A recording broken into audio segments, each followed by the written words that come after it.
Hey guys, this is my Acura TSX 2005 and I'm changing the sway bar bushings, which appears to be one of the most difficult setups to change it on.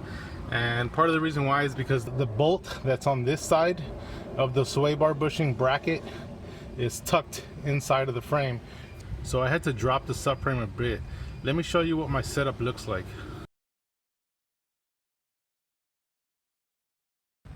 So I've got a 4x6 running across the subframe.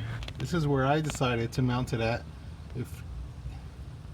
If you go a little bit further back, you're going to end up pushing up on the exhaust downpipe. So you need this to support the subframe while you bring it down a little bit, so you can have access to that rear bolt.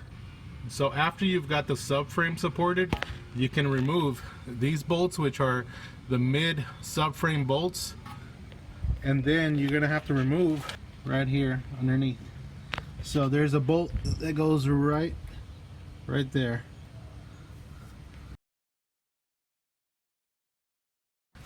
And you start lowering it with your jack slowly, and you will end up with a space like this much.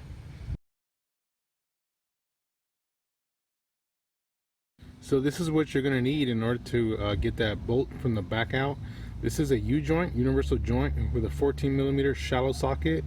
This is a 3/8 drive, and this is what fits in that little space that I was telling you about after you lower the subframe.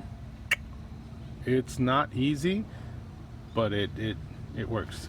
So when you're putting everything back together, you might notice that maybe the mid-frame bolts won't go in.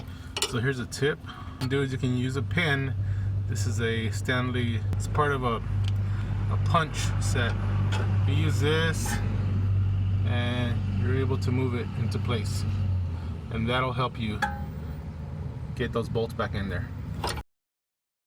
So these two bolts, 36 foot-pounds. This bolt here, 69 pounds. This bolt here, 76 pounds. In case you were wondering if you have to remove the end links, no you don't.